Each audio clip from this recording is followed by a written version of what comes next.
webinar. I think we're so used to being like stressing out and throwing a temper tantrum with our buyer about the cost of lettuce that we're not taking the time to step back and go, there's like 100 pounds of lettuce worth of money. Right. I just let walk out the door by not paying attention to whether they clocked in on time.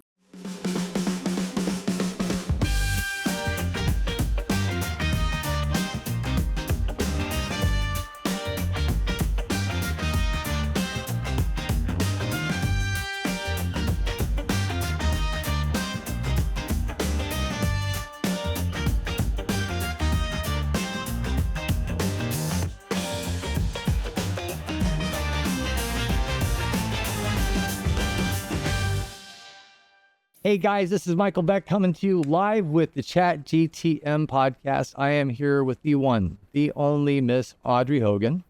She has a little shop called TimeForge, which I love the name of. It's not that little. I shouldn't say it that way. Audrey, welcome to the show. Thanks for having me. I'm so excited. I feel like we should have like a bass. Yeah. We'll add in post credit for sure. I think that's just going to come in. Yeah. So we had a spot open today, and I was thinking, with all the things I'm hearing about in the marketplace, and being that there was just a workforce management summit just recently, who knew? And I have a background in this very subject. I figured let's jam with somebody that knows it really well. We can talk about some things in our space today. We can talk about, obviously there's always the pressure of labor and costs, right? There's the two controllables, food and labor is always on the top of the pile. And Audrey does a big part of helping with that. But also, Audrey, you're doing some stuff out there in our industry that I'm just interested in as a professional, as a peer, because you're doing things to help people. I definitely want to spend some time with you talking about your passion projects and things you're working on. And what else should we be? Those are two things I got in mind for today. What do you want to talk about? I think that's the biggest stuff. It's not. There's one more that's even I've been super excited about. Yeah. Okay. So, and that would be the 2025 Restaurant Industry Priority Report. You guys have been doing this. So let me get this right. Is Revs part of this conversation? Is that right? He helped host a webinar. Rev helped host a webinar. Platform. And who's all in this party with you doing this thing? I know some of the folks, but I want to make sure I don't miss anybody. Yeah, it was me and Allie Haskell over at CBS North Star had this idea. Yeah. Where we were like, you know what? It was Allie's idea. She was like, I want to know what people want. I want to stop guessing what people want. I have conversations constantly. Let's do this at scale. And I was like, hell yeah, man, let's do it. And we did. All right. So let's take it back to just foundational level. So this thing is called the what? The Restaurant Priority Report for 2025. Restaurant Priority Report. For somebody who said he's going to shut off his phone, I did a really bad job. Anyway, so crazy. I could have called that. I could have put money and won. You know what? Anybody watching could have called that and said it would have been wrong if it didn't happen like right now in the middle of your big message. All right. So we're not resetting anything. This is going right in.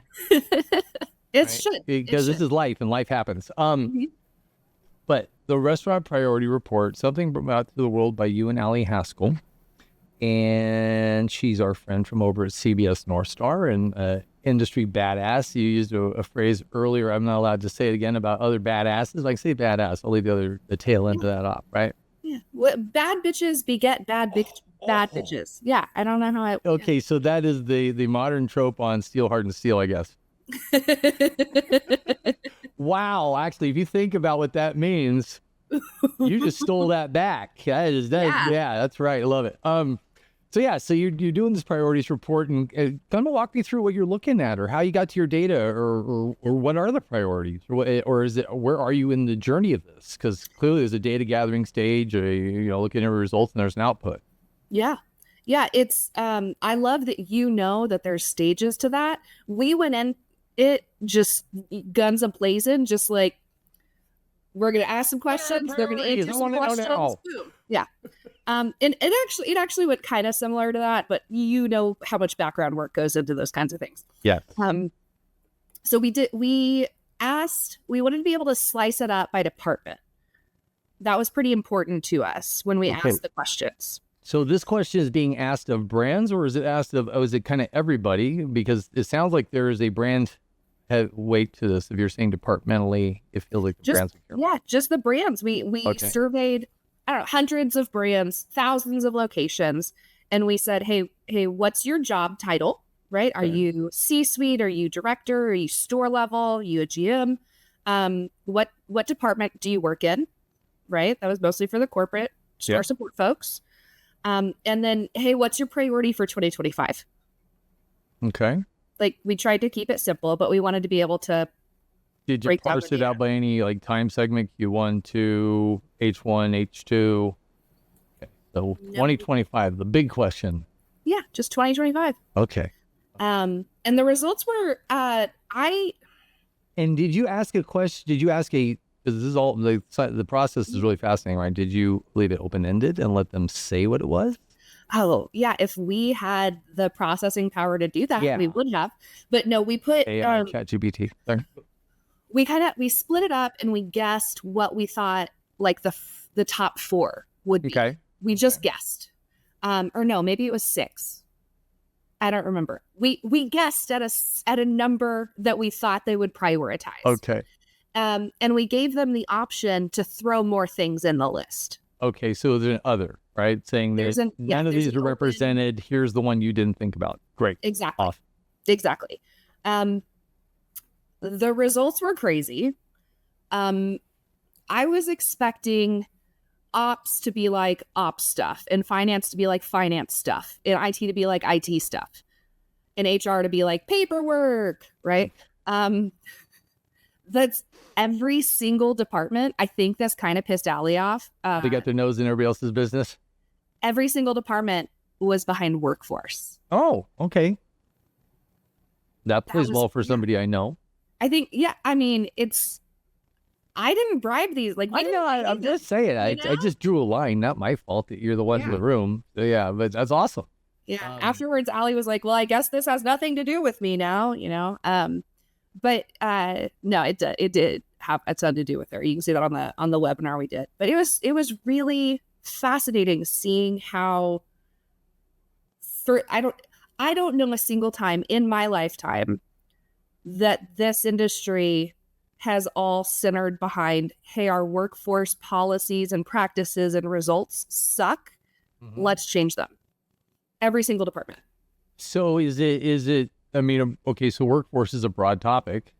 Mm-hmm. And so do you have the data now to say, here's the segmentation of the various areas or heat maps we need in there? Or is that the next run of this evolution? No, we have it. So here, I have it pulled up if you want. Oh. Yeah, we love illustrations. I think you'll be the first person to bring their own pie charts. I just want pie. Anyways, go. Yeah, there's lots of pie charts, actually. Okay. I figured it'd be wedges. But yeah, you feel free to share. I think you can. Oh, yeah, cool. Hey, there's a magic button. Look at that. No, I'll share. Look at that. Look at that. Okay. So here's our participants. The almost half of the participants in the survey were manager level. Okay. Lots and lots of GMs. And then the departments were pretty evenly matched. Mm-hmm. I'll note that HR was smaller than the other departments. Okay. And were you tracking any other variables around the people being sampled, i.e. man or woman? Mm-mm. Nope. Okay. Just always curious. Yeah. So we went through department priorities, and then we did some predictions. So here's ops priorities. They did their top priority was labor costs. Mm-hmm. Not too shocking right now. Their second top priority was recruiting and retention. That was surprising to me. Yeah. I mean, guest attrition, soft sales, not surprising to me. And then streamlining workflows, like, yeah, ops is always kind of doing that, So it feels like in between recruiting and retention is the training word. Yeah. Is that rolled in that same blue category there? Yeah. Yep. Totally. Interesting. it's interesting that the guest attrition and sales are evenly split with recruiting and retention. And if you do one, the other one wins. Exactly. Yeah. But that's the thing that we've missed. Not everyone, but a lot of brands have missed in this industry is that if you treat the employee well, they treat your guest well. Yeah. And I think when you're like in the weeds and you're not stepping back to pay attention to the strategic impact of your policies, you just kind of like, buckle up, buttercup. You're working at a restaurant, like go fast, like you're not right. You're not paying attention to how there's a difference though. Like if you go into a place where it's oppressive and they're punching the clock and they're looking at the clock when they come in and they're, albeit, yes, work is work, but there's a joy for work when you go into some places. You see the light in their eyes that they actually love where they're at, and they realize they're being probably cared for, that they had a good onboarding, and that they don't feel any kind of the confusion because they don't know what to do or how to do something. Do you think it's also like maybe, to me, it feels like you used to have a path when you go to a restaurant. Like one day you could be a franchisee or something like that, or your path to management. Do you think that's part of it too? Like, what's the chemistry here that you think's missing? I think, I don't know that that's necessarily it. It could be, but I think a huge impact on that is we're looking at competing with the gig economy. We're looking at competing with C-stores, general retail. Like there's so many other pieces that are attracting our traditional employee base. And one of the things that we were mentioning that Workforce Management Summit a second ago, one of the things that floored me is that 1 in 4 young men still lives at home right now. Think about what that's doing to our restaurant workforce. You're saying because they don't have the demands of a home life that would necessitate them to go find a job, or what is the actual implication of the impact? They're not parts. The vast majority of those are not part of the workforce. They're not out paying bills. They don't have the same demands. I told my son that, you're not going to be a barnacle. You're going to be a worker. You're going to do stuff with your life. You're not going to latch on to. Yeah. Well, it was hilarious because at the session, there was a few people who just kind of like sank in their chairs. Like, they have a college kid living in their basement right now. And I don't think that that's something to be ashamed of, but I think it's important to step back and look at the bigger picture and go, hey, our workforce is already hurting. Mm-hmm. We know that turnover's high. And I think I'd like to think that I have had some tiny measure of influence on some of, at least one brand thinking this. But I think we're finally, as an industry, pivoting from, hey, my turnover is only 187%, and that's really good for a restaurant. To going, hey, my turnover is too high. Yeah. It shouldn't be. Acceptable turnover is the bar is wrong. Right? Yeah. Is it, do you think there's, and I'm stepping out in places I don't know, but I'm curious about feedback is, I have kids, you have kids, I believe, right? And one of the things that we struggle with as parents is this comparison culture. Instagram, all fun and cool to look at. It's an unsustainable lifestyle that so many people present, and you don't really see the other side of it. People are just struggling to get by. And so now somebody's asking me to wear a paper hat and a goofy outfit and flip a burger. Mm-hmm. It used to be hard being cool before all that stuff. I can't imagine the pressures these kids put on themselves, because of this. Well, and I think, I've got a 14-year-old who, super smart. He had COVID and he was basically locked in his room for 2 weeks a couple of years ago and taught himself Python using ChatGPT so that he could build a Hunger Games game, like simulator game. It was ridiculous. And so those, and the 24, 26-year-olds are not far off from that. They grew up with technology. And now we're going, hey, the most basic, the most simple thing that we possibly can do. Food. Hey, go do that. Well, that's not flashy, right? Right. Well, but then the people that work in it, like you and me and everybody that's probably listening to this, knows that there's a lot of tech in there. There's a ton of tech. There's a lot of tech, and it's not just that. It's a production facility that doesn't shut off, and it's in-time production. It is forecasting, it is finance. It is there's so many mixed disciplines inside of a restaurant that you could go on any branch and be very successful doing any number of things. Well, and I think that's the key is it's called like career pathing, right? I think the key is making sure that we're going, hey, entry level, greeter, line cook, sure, whatever. Yeah. Hey, if you do this, this, and this, we'll check in and do your reviews quarterly and make sure you're still on the path. But, 6 months from now, you should be able to get a XYZ raise and promoted to this. And if you really want to, you said you really like technology, you could go shadow the IT guy after about 18 months and, see if you can help it. Yeah, We're not doing that. That's so important. Well, why don't you think? I mean, yes, you take care of employees, they take care of your guests. It's 101. Why isn't it 101 on the door? Why isn't it on the walls? Why do you think that gets overlooked? I think there's two parts. I think we're so used to, as Rev said on the webinar, I think we're so used to being like stressing out and throwing a temper tantrum with our buyer about the cost of lettuce, that we're not taking the time to step back and go, there's like 100 pounds of lettuce worth of money I just let walk out the door. Yeah. By not paying attention to whether they clocked in on time, by not supporting them in their goals, by not asking them if they're having a good day. Right? Yeah. I think another big part is that I've heard this 2 decades in this industry. I heard this when I was working in store. And I hear it most recently, just a few weeks ago. There's always going to be people who want to work in restaurants.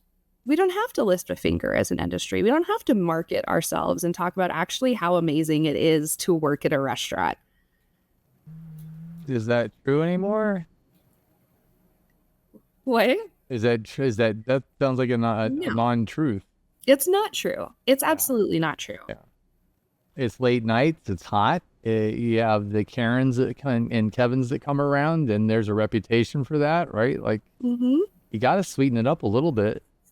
I think that if we don't start figuring out as an industry how to market ourselves better to potential employees,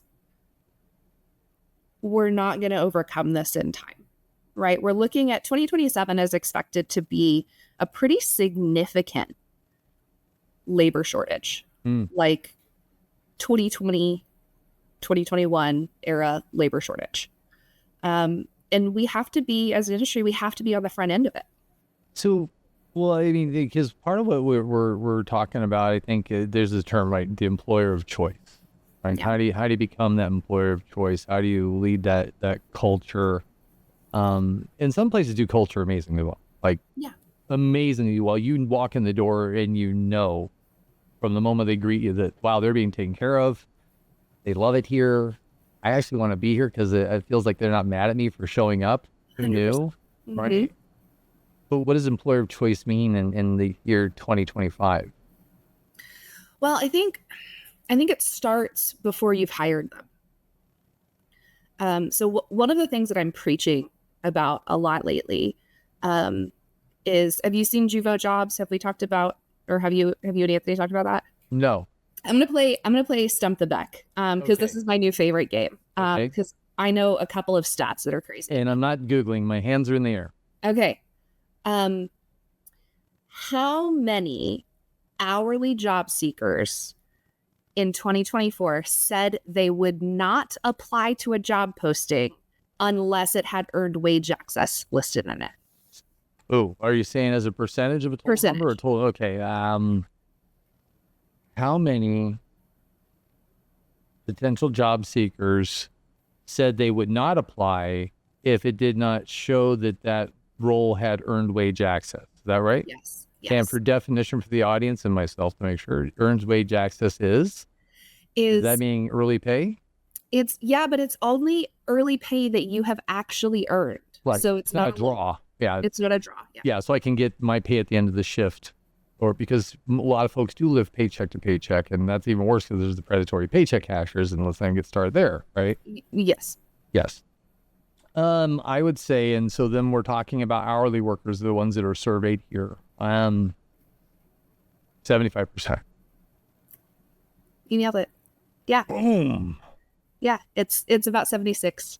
Okay. All right. I think Price is Right, I would have won. I think Price is Right. I got the showcase. Okay. Well done. Okay. What is even more important to hourly shift workers who are seeking a job than earned wage access? What is more important to hourly workers than earned wage access? Yeah, because that's like top right now, right? But there's one thing that's even more important in trying to get them to apply to your job posting. It's the most important thing. Really? Okay. So, I mean, several years ago, I was to like access to something to be able to set their own schedule and swap shifts. Labor scheduling was a thing among employees at the time. Still is. But it feels like it is. But it feels like there's another quality of life that I'm not latching on to. I want to be able to get my money when I need it. And the other thing is the flexibility of my shift. That's the only thing I could think of, or proper training so I could do my job better. I'm going to go with the flexibility of scheduling. Yeah, I mean, that's a really good guess. A really good guess. Okay, but you're wrong. I didn't get it. I know. You're being too nice. So when they're nice, I know something bad's coming. All right. Are you ready to kick yourself and get a little pissed at me? Proximity. How close is this job? Damn it. Yeah, of course. Why? Yes, it was a given because it's there. But we forget that all the time. Well, especially because my son wanted his first job, and we have restaurants all around us. He rode his little scooter 8 miles each way to crumble cookies. He wanted to make cookies. Uh-huh. Yeah. So he hates the scooter now, but he bought his own car, so we're proud of him. That's a long That's a hoof. That's a hoof, yeah. Yeah. Yeah. But we forget that, right? We're spending so much money on Indeed ads. Indeed does not tell the job seeker how close you are to their house or how close you are to their other job. Right. So we partner. You don't play in that space through ATS and job placements. Oh, really? So you do? Okay. Yeah. So we've had applicant tracking for years. Onboarding, digital onboarding with enforcement. So if they don't have their food handler card, they're not going on the schedule. Right. Magic. But what's fairly new, like last year new, is we partnered with a group called Juvo Jobs. Okay. And all they do is proximity. And it's hourly shift work. It's not just restaurants. Because, again, restaurants keep forgetting we're competing against all hourly shift work for employees. And so what Juvo does is it's the coolest, simplest little thing. And I'm mad that I didn't think of it. It's just an app for job seekers who are looking for hourly shift work. There's 12 million people using this to find jobs. Oh. And all it is it piggybacks on your GPS and it dings you if you're near a location that's hiring. Interesting. And so the Juvo paints pins onto your ATS solution or others they would partner with potentially. They have some. They wouldn't want it because they got you.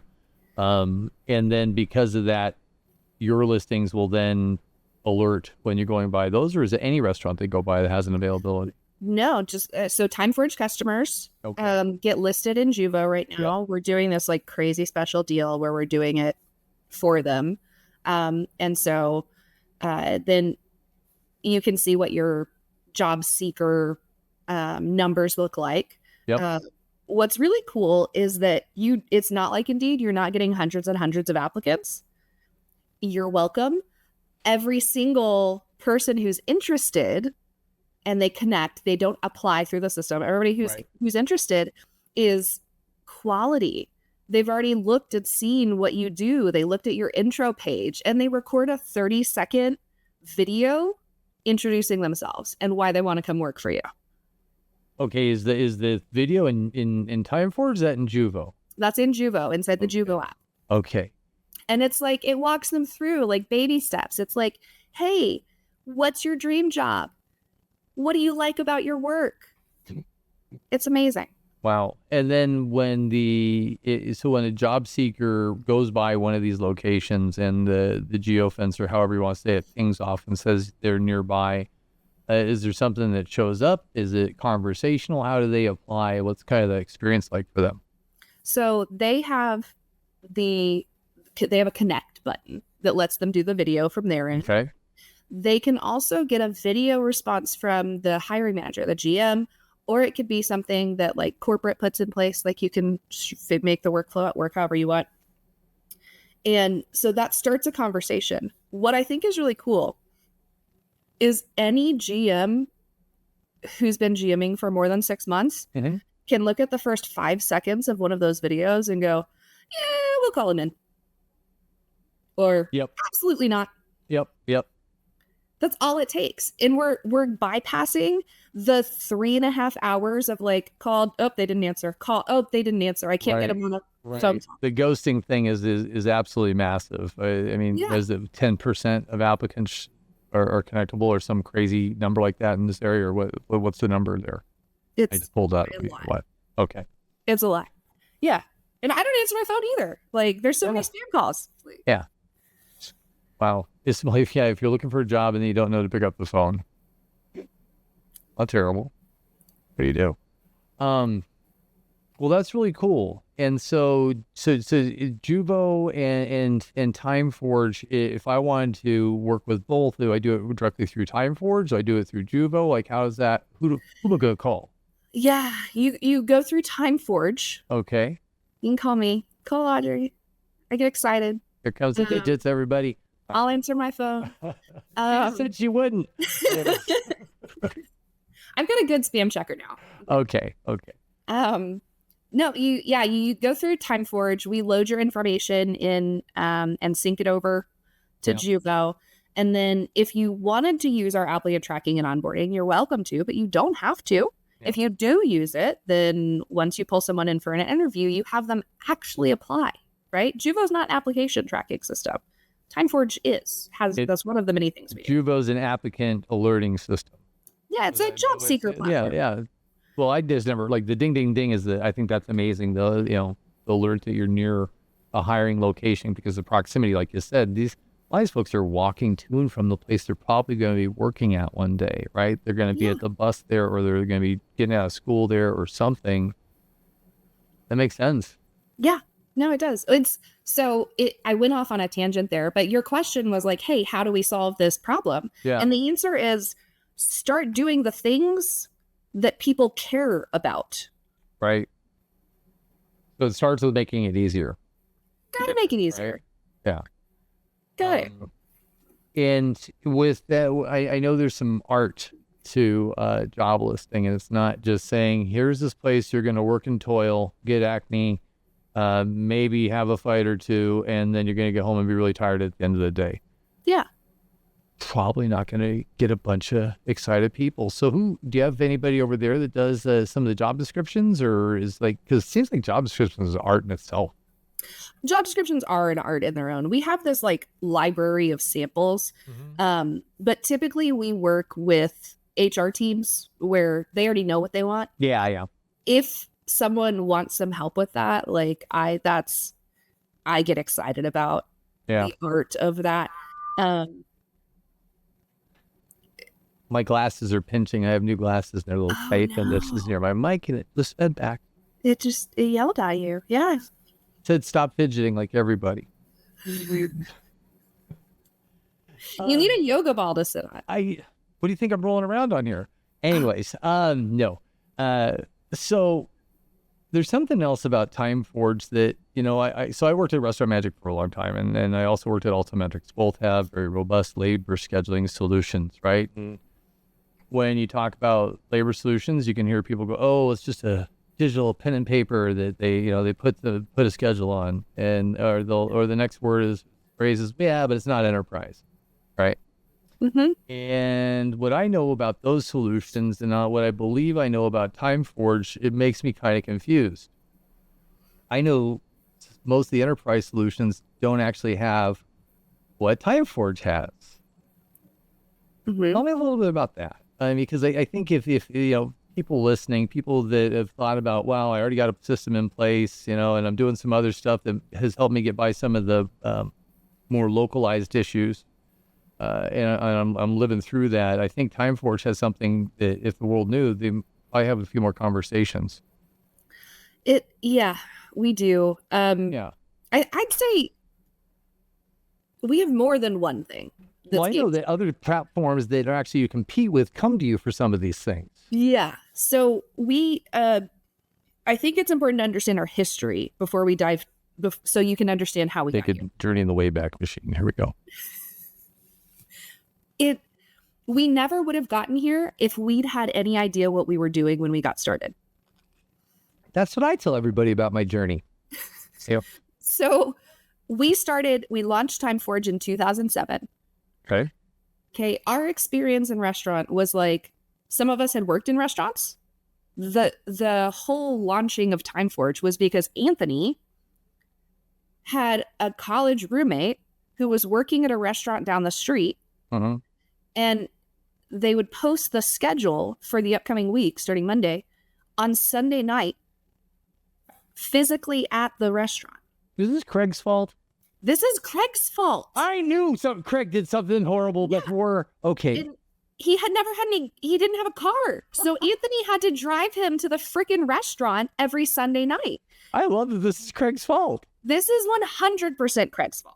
I love this. Hopefully he's getting royalties. Okay, keep going. And so, Craig would pay Anthony with like gas money and beer. And Anthony was like, this is stupid. This is 2007. Remember, we were living in the future in 2007. Yep.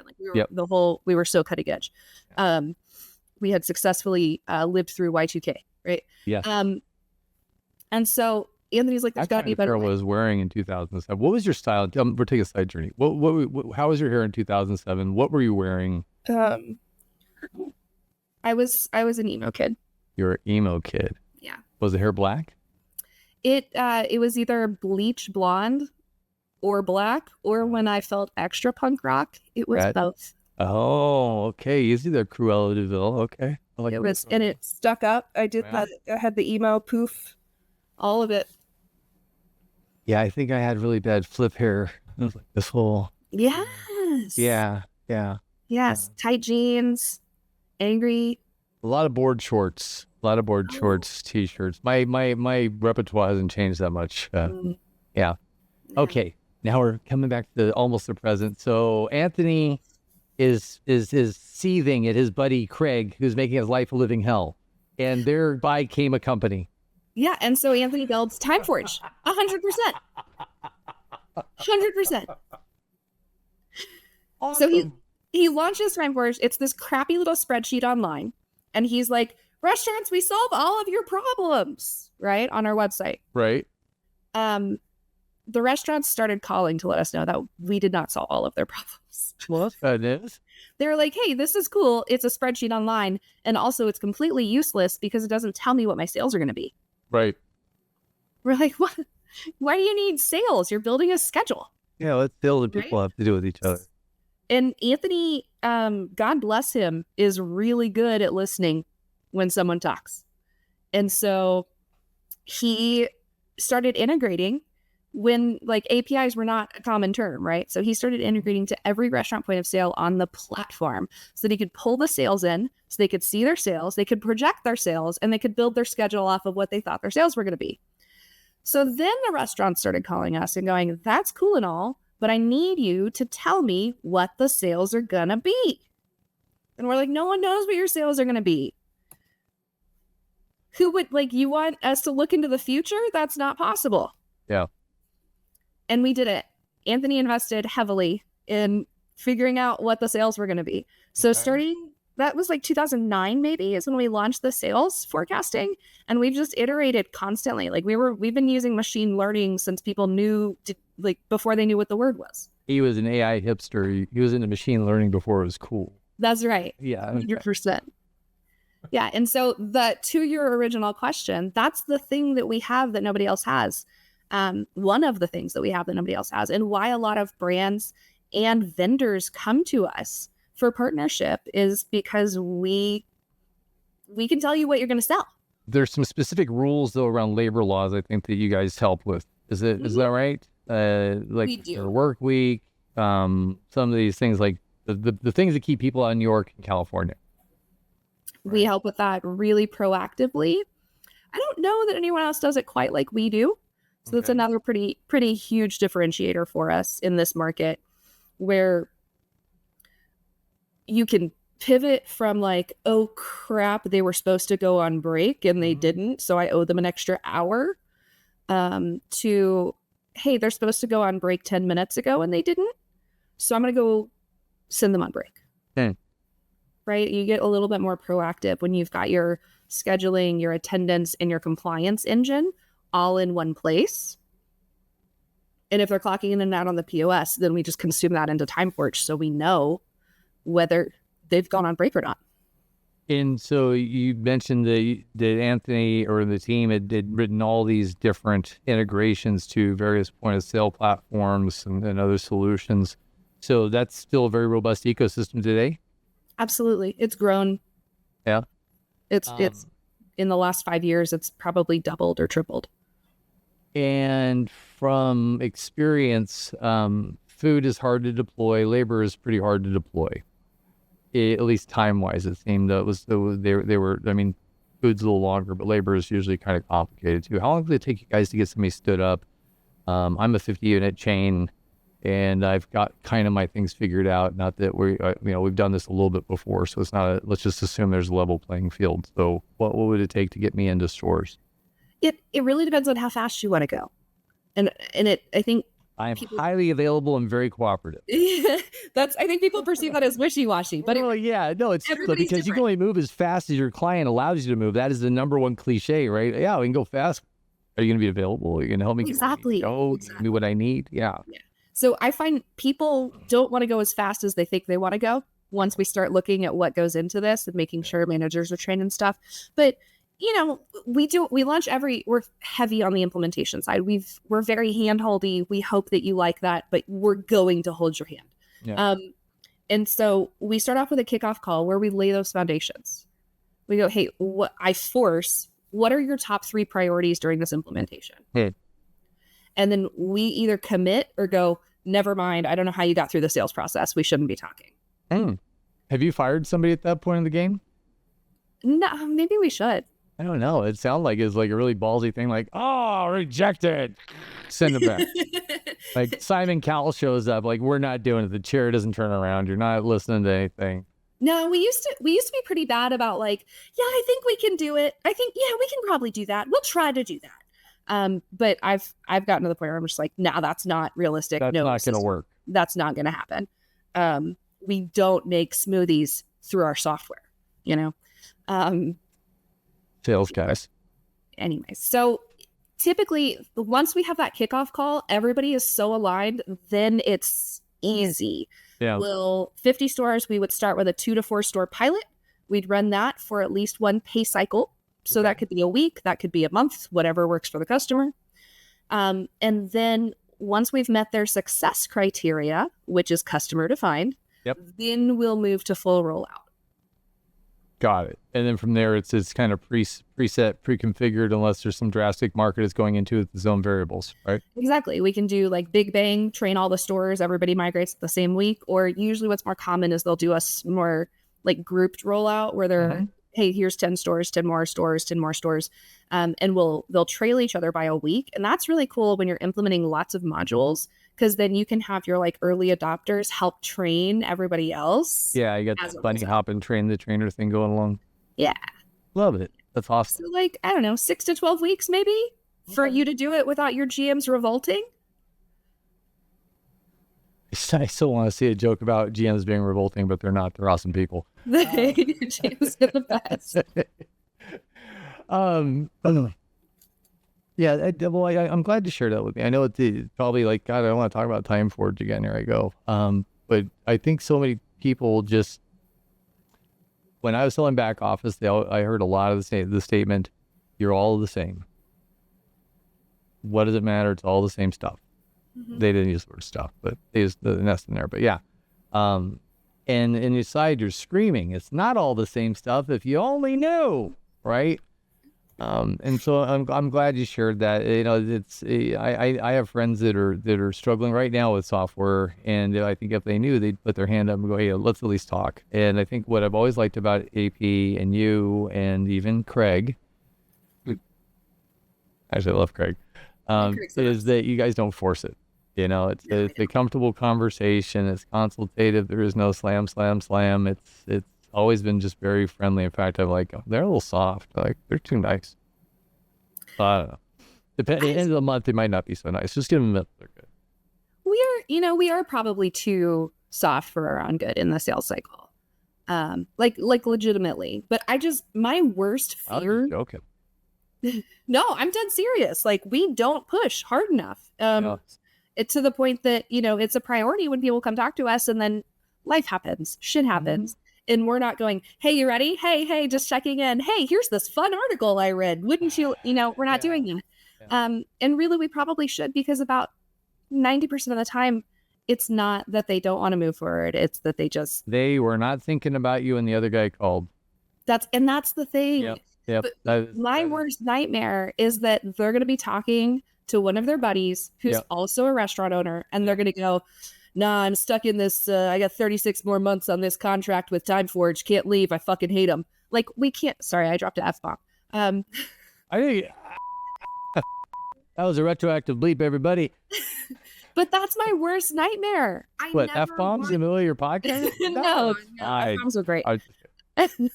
But I think I am scared that would ever happen, and it's not gonna. We have an amazing team. We offer amazing support, and if someone ever felt like that, we'd be like, "Cool, get out." Come loose, yeah. Like, I don't know why people go through all that, or say, "No, you're gonna pay me out all 3 years." Well, guess what? They're gonna do for the next 20 years. Badmouth you to everybody they can find.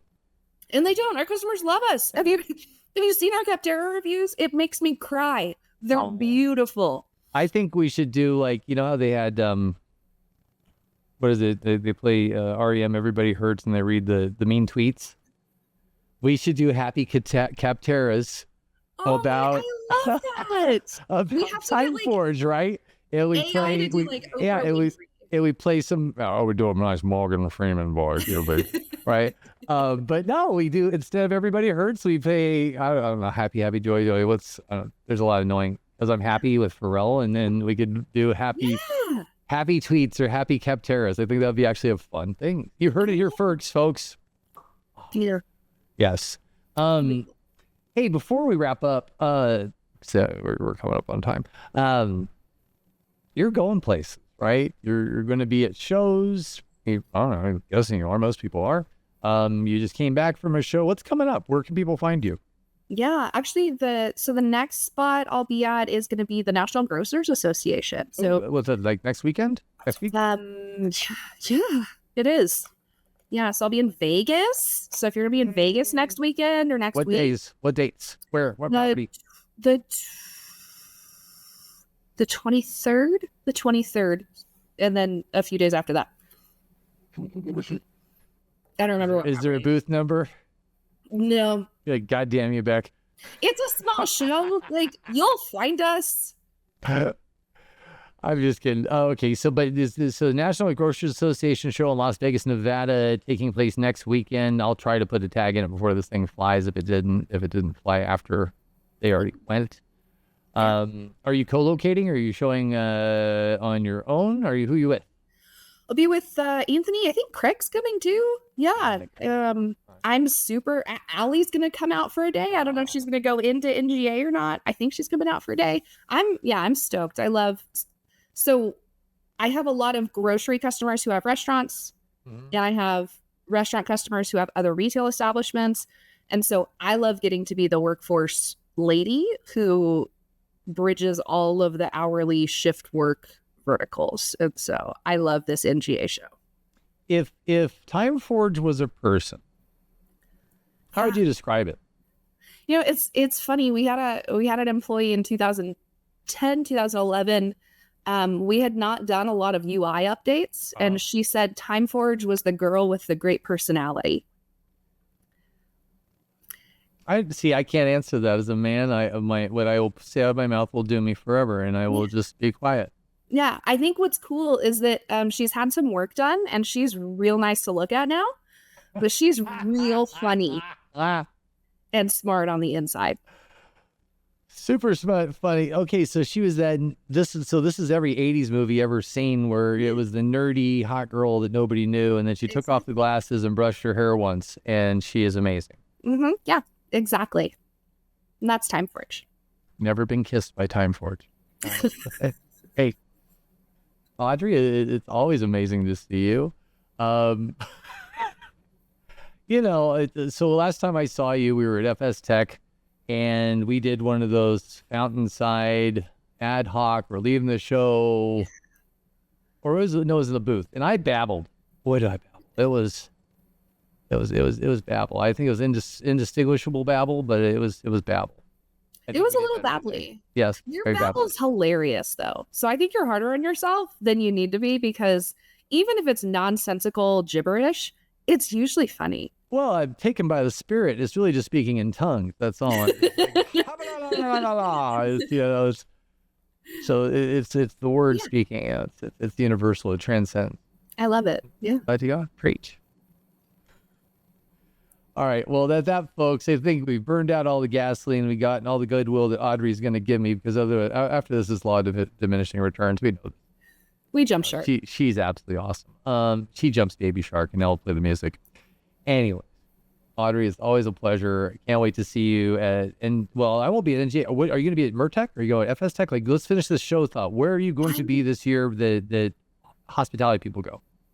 Nowhere unless I have to. NRA? And no. I don't have Nowhere unless you have to. We spent so much time at shows last year. Shows are great, but that's all sales, and I want to focus on customers, and that's what we're doing this year. All right. Let's last 5 minutes, because this is something near to everybody's heart, and I'm actually going to start asking that across every pod we go to. Shows. Is it getting too cost prohibitive? Well, they are. The restaurant vertical is. Restaurant shows, this is one of the benefits of living in all of these different verticals. Yeah. All of the restaurant shows, I love the people who put on restaurant shows. Yep. Yeah, you too. Don't take anybody listening, don't take this as a ding against the shows. They're just... It's all of them. Yeah. Everybody consistently are 5 times more expensive than any other vertical. Why? Why? Is it because the volume of restaurants that are out there and the access to that volume, where NGA is a smaller set, but I mean, the ARPU's not that different. I don't understand why the shows are so. I don't know. Maybe there's more at some point there was more competition among startups for the restaurant space. Yeah. I don't know. $25,000-$35,000 for a 10x10 booth with no perks, no benefits, no sponsorships. Just getting in with 2 passes, right? Yeah, and that's an average between two different brands of shows. So please don't think I'm picking on one or the other. This is an average number. It is, yeah. And so it's like, are we going to spend $1 million on shows this year, or do we want to go spend some time on site with customers, or like for that budget, some other thing? You can do a lot of different. I could mail them a gold-plated spork with the TimeForge logo on it. Like, why? Yeah, you could literally fly in. You could rent a really beautiful place anywhere. Fly in whoever, have a completely captive audience. Fly in a very well-known author or speaker, and you're still less than a show. Yeah. And frankly, the best conversations we have, shows are amazing. Again, I love FS Tech. I love going to Mertech. I love all of the shows. Damn. Yep.